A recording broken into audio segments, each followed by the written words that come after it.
Bismillahirrahmanirrahim. Assalamualaikum warahmatullahi wabarakatuh. Waalaikumsalam warahmatullahi Alhamdulillah. Alhamdulillahi rabbil alamin. Wal aqibatu lil muttaqin. Wala udwana illa 'alal zalimin.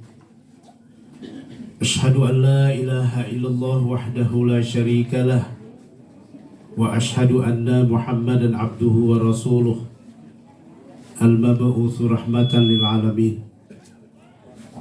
Qala Allah Ta'ala fi kitabil karim, a'udzu billahi minasy syaithanir rajim. Bismillahirrahmanirrahim. Wa idza sa'alaka ibadi anni fa inni qarib ujibu da'wata da'i idza da'ani falyastajibu li wal yu'minu bi la'allahum yarshudun. Shadaqallahul azim. Yang kami hormati para tokoh agama, al-ustadz, para asatizatih yang ada di dalam al-mukarram, teristimewa kepada Pak Imam, tokoh agama dan tokoh masyarakat, hadirin wal hadirat yang dirahmati Allah Subhanahu wa Ta'ala. Syukur alhamdulillah kita panjatkan kehadirat Allah pada malam ini.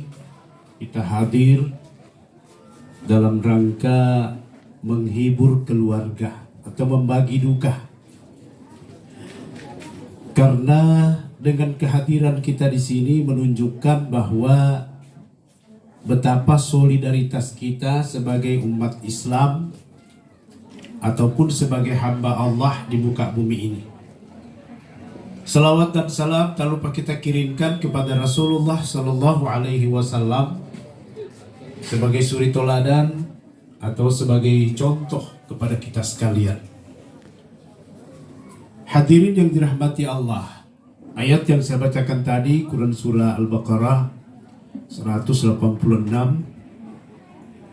Wa idza sa'alaka ibadi anni fa inni qarib ujibu da'wata da'i idza da'ani falyastajibu li wal yu'minu bi la'allahum yarshudun. Asbabun nuzulnya ayat ini, ada seorang Arab Badui bertanya kepada Rasulullah, "Ya Rasulullah, saya ini sudah lama hidup bersama dengan engkau. Kau melaksanakan sholat, saya juga sholat. Kau melaksanakan perang, berbagai perang yang dilakukan, saya juga ikut berperang bersama dengan engkau. Kau berpuasa, saya juga berpuasa. Tapi sampai saat ini, saya tidak tahu di mana Tuhan yang kita sembah." Ini pertanyaan Arab Badui tadi. Karena selama mengikut kepada Rasulullah Sallallahu Alaihi Wasallam, mungkin ya, Rasulullah tidak pernah menjelaskan bahwa yang kita sembah itu adalah Allah, atau yang kita sembah selama ini adalah kebesaran Allah Subhanahu wa Ta'ala, atau yang kita agungkan selama ini adalah kekuasaan Allah Subhanahu wa Ta'ala. Atau mungkin dijelaskan, tapi penanya tadi Arab Badui mungkin tidak paham. Jadi sedikit larinya ke tasawuf nantinya ini. Ini kalau dalam kajian spiritual begitu, Pak. Bapak Ibu yang dirahmati Allah,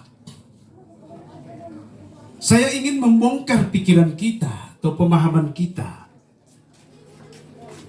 bahwa apa yang dimaksudkan bahwa Allah itu yang kita sembah selama ini, yang dipertanyakan oleh Arab Badui tadi itu betul adanya atau hanya sebuah keyakinan semata. Tapi untuk mengetahui di mana Allah yang kita sembah dengan pertanyaan tadi itu, maka kita akan bertanya-tanya sampai sekarang ini. Makanya ada pemahaman, misalnya di dalam Al-Quran dikatakan Ar-Rahman Ar-Sistawa, Allah itu ada di istawa atau di langit. Ini pemahaman ulama Wahabi. Saya kira tidak menjadi masalah karena ini ayat. Ulama Sunni juga mengatakan bahwa Allah itu ada pada diri setiap manusia. Apa dasarnya? Al-Quran juga. Quran surah Al-Hadid. Wa huwa ma'akum aynama kuntum wallahu bima ta'maluna basir. Di mana-mana kau berada, dia bersama dengan dirimu. Apa yang kau kerjakan, dia tahu. Jadi kalau dikonvertir dua ayat ini, secara logika ini kan bertentangan.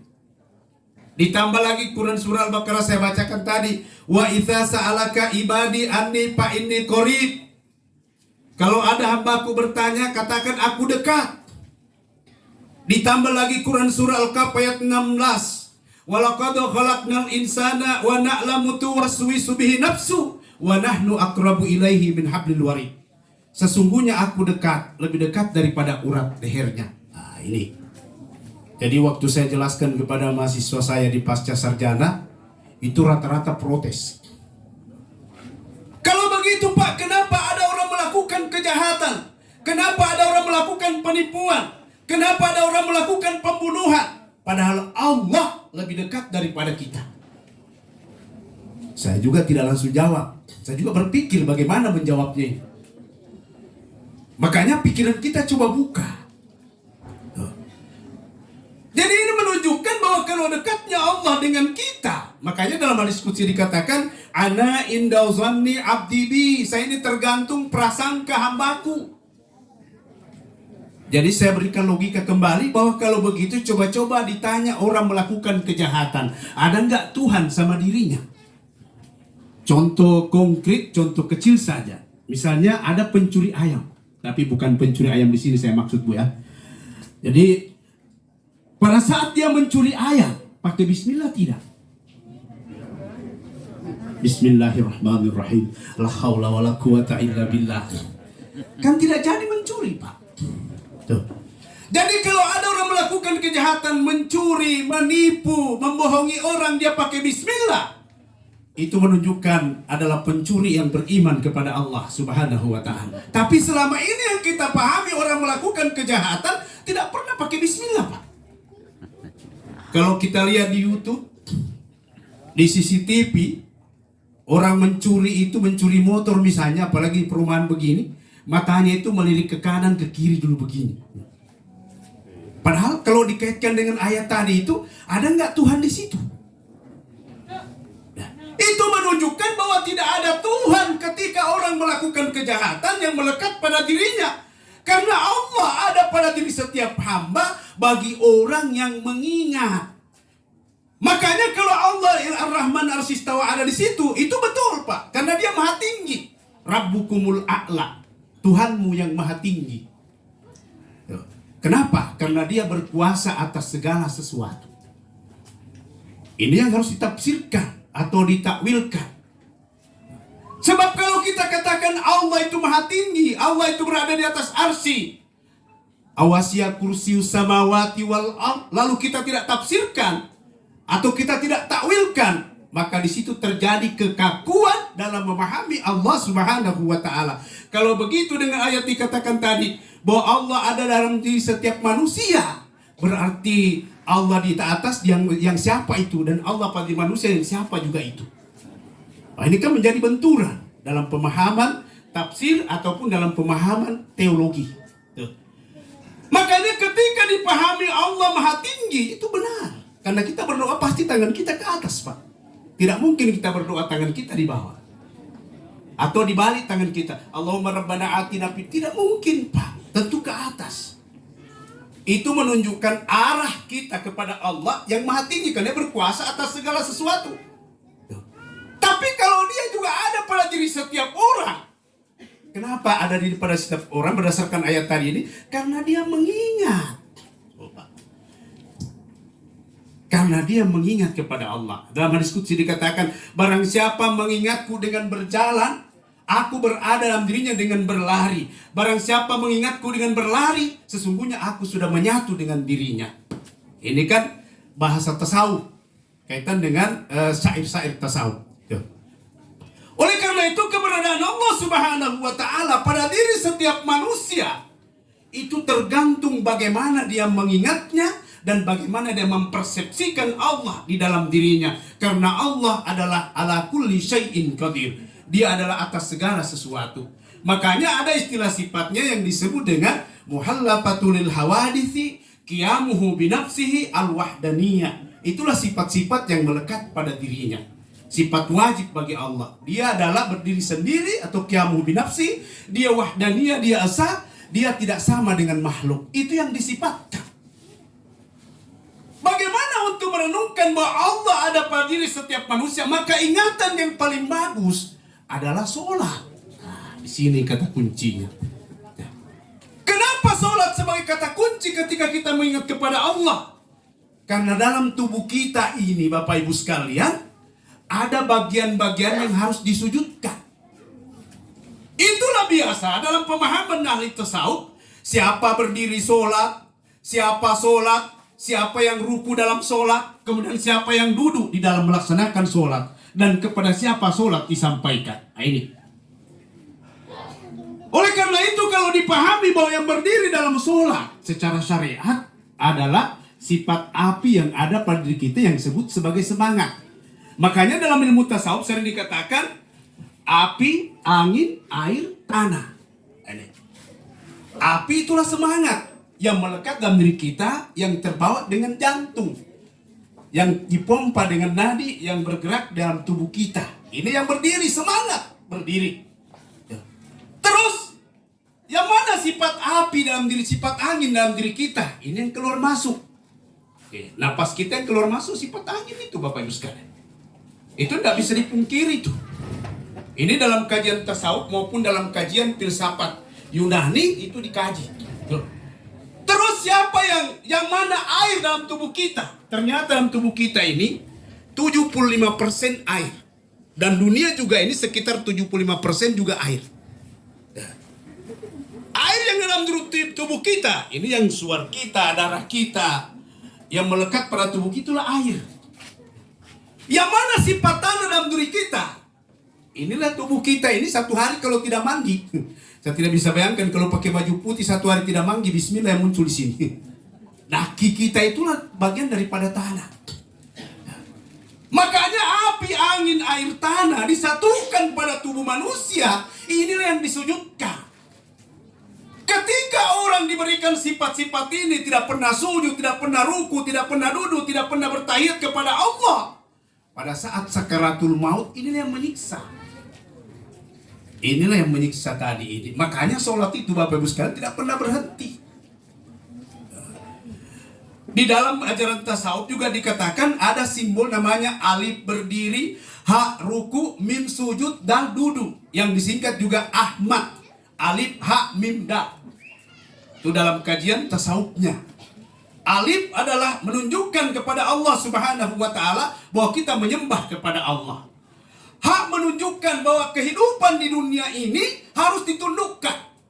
Dan mim menunjukkan bahwa segala sesuatu harus disujudkan kepada Allah Subhanahu wa ta'ala. Baik hewan, manusia maupun tumbuh-tumbuhan semua sujud kepada Allah Subhanahu wa ta'ala. Dan dia bertasbih sesuai dengan bahasa yang dimilikinya. Yusabbihu lillahi ma fis samawati wal ardh. Langit dan bumi beserta segala isinya bertasbih dan memuji kepada Allah Subhanahu wa ta'ala. Itu menunjukkan dalam diri, pada diri manusia itu sendiri. Itulah sebabnya sehingga manusia ini diberikan tanggung jawab sebagai khalifah fil ardi. Kenapa? Karena manusia memiliki kesempurnaan dibandingkan dengan makhluk yang lain.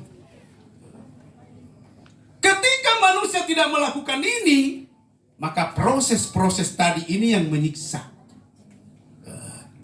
Ini ada kasus Bapak Ibu sekalian. Ini kasus beberapa tahun yang lalu.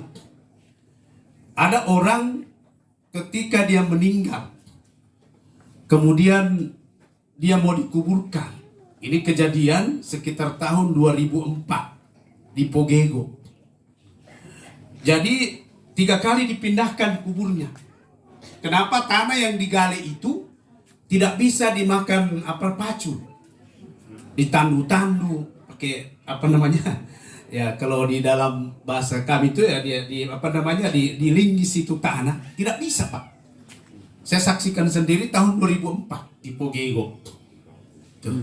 Jadi 3 kali dipindahkan dari satu tempat lain, padahal baku dekat sih. Tapi ada di sebagian kemarin sebelumnya itu ada yang dikuburkan di situ, sama di lingkungan itu. Pusing sudah keluarga, mau taruh di mana ini mayat ini. Karena itu tanah yang digali tadi 3 kali kasih pindah. Datanglah orang tua Pak Imam di situ, namanya Pak Arifin almarhum.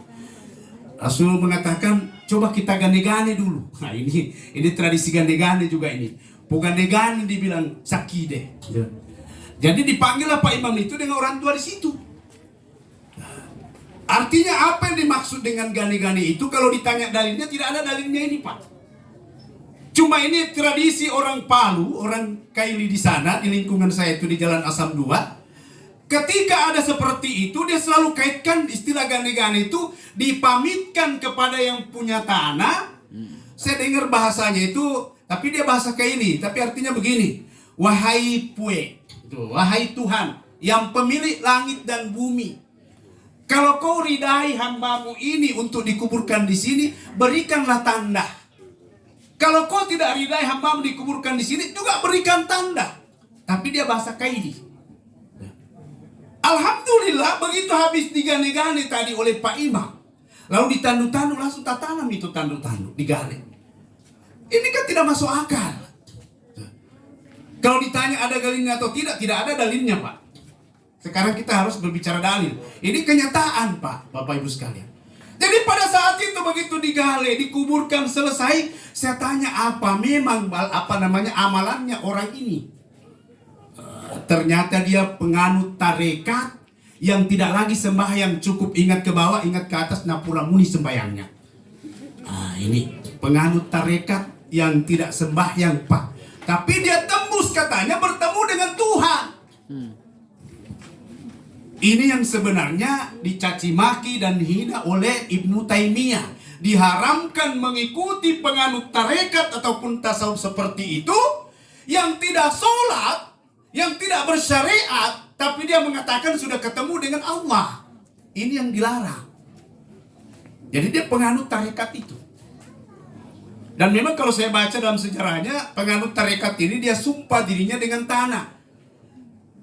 Jadi ada pernah kejadian, itu di daerah saya, daerah Toitoli. Jadi jasadnya itu Pak mengecil seperti botol. Manusia botol namanya. Jadi dia di Toli-Toli, terus dibawa menyeberang minta maaf kalau ada orang dari Toli-Toli, namanya di situ ada Pulau Lutungan. Di Pulau Lutungan itu ada kubur keramat di situ menurut orang situ. Saya belum pernah juga ke sana. Begitu lewat di situ itu mayat yang ditemukan itu ke manusia botol hilang sendiri dengan sendirinya. Lalu ada orang Toli-Toli mengatakan, tak usah kau cari, dia kembali ke rumahnya. Itu rumahnya dibilang itu. Saya tidak tahu rumahnya apa maksudnya, ternyata ada kubur keramat di situ. Tidak bisa menyeberang itu dia bilang Pak. Tuh. Itu ditemukan itu mayat manusia botol itu di daerah Toli-Toli Utara. Pak menyeberang sampai di situ tidak ditemukan. Ini saya kira perlu diteliti nih. Apakah benar seperti itu adanya? Ini kan logika-logika yang tidak memiliki nas atau tidak memiliki dasar. Tapi kenapa terjadi seperti itu? Ternyata antara kehidupan kita yang nyata secara fisika yang nyata tadi ini dengan kehidupan metafisika, kata Imam Al-Jauziyah, seperti kertas putih, di balik kertas putih inilah alam metafisika dan inilah alam fisika. Seperti kertas putih.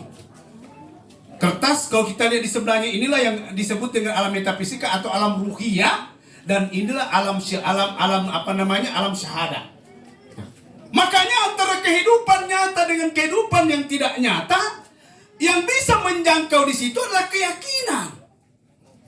Sama halnya Bapak Ibu sekalian, kalau kita menyembah kepada Allah, pernahkah kita lihat Allah? Kan tidak pernah Pak. Nabi Musa saja dia mau dipaksakan oleh Allah untuk diperlihatkan. Lalu Allah mengatakan, wahai Musa, palingkan wajahmu ke puncak bukit Tursina. Lalu cahaya yang muncul. Kemudian Nabi Musa pingsan. Makanya ketika orang melakukan logika, apakah orang mati itu bertemu dengan apa yang kita lakukan kepadanya? Ataukah apakah orang meninggal itu ketika kita kirimkan doa sampai? Maka yakinlah itu pasti sampai, Pak. Kenapa? Karena keyakinan yang menyampaikan di situ. Sama halnya kita menyembah kepada Allah. Kita yakin Allah ada, tapi tidak pernah kita lihat. Apakah kita harus lihat dulu baru kita sembah? Tidak, karena itu namanya keyakinan. Pertanyaannya, di mana keyakinan itu?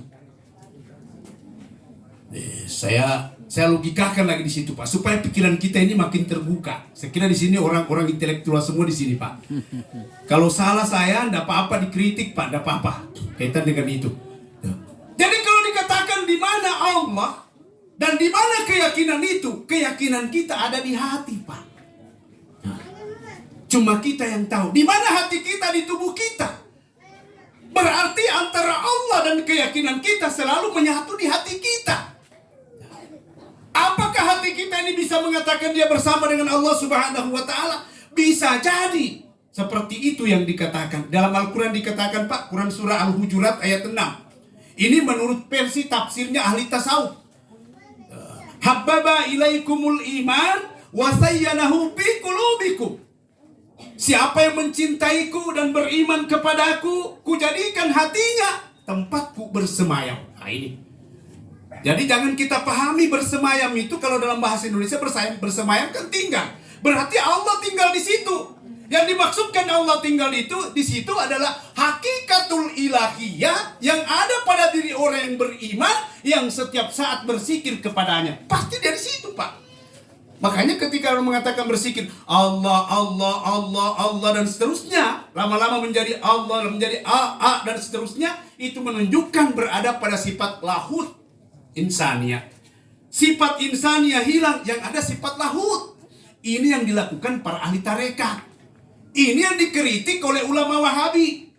Tidak mungkin Allah seperti itu, dan memang tidak bisa dilogikakan, Pak.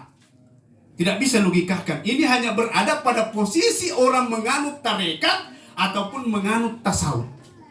Yang tidak menganut tarekat dan tasawuf pasti tidak ketemu. Karena rata-rata ulama Wahabi penganut fikih dan penganut syariat yang murni yang terdapat dalam Al-Quran maupun hadis. Karena dia tidak pakai istilahnya yang disebut dengan qiyas, yang disebut dengan ijma. Tidak pakai istilahnya tarekat, syariat, hakikat, tidak pakai.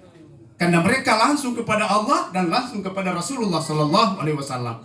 Padahal antara Rasulullah dengan kita ada perantaraannya. Oleh karena itu Bapak Ibu sekalian dirahmati Allah Subhanahu Wa Taala. Makanya ketika manusia ini sudah bagus kepada Allah dan bagus kepada sesama manusia, maka ini yang dipanggil dalam Al-Quran. Ya ayyatuhan nafsul mutmainnah irji'i ila rabbiki radiyatan mardiyah fadkhuli fi ibadi wadkhuli jannati. Quran surah Al-Fajr. Wahai jiwa yang tenang, masuklah kamu dalam keridhoanku dan diridhoi. Masuklah dalam kelompok hamba-hambaku yang soleh. Masuklah dalam surgaku. Jadi ada 3, Pak. Pertanyaannya, siapa yang dimaksud dengan jiwa yang tenang? Itulah tadi yang tentram batinnya, yang menyatu kepada Allah dalam bentuk zikrullah. Kemudian dia ridho apa yang diberikan oleh Allah, dan dia juga ridho apa yang diperintahkan oleh Allah. Kemudian mereka digolongkan sebagai orang-orang yang memiliki kemuliaan, para siddiqin, para salihin, dan mereka diberikan jaminan ke dalam surga. Jadi 3 tempat yang diberikan. Dan ini tidak semua mendapatkan itu, kecuali orang-orang pilihan dari Allah Subhanahu wa Ta'ala. Jadi ketika orang ini berada pada posisi seperti itu, ketika sakaratul maut, disinilah biasa ada diajarkan tentang zikir.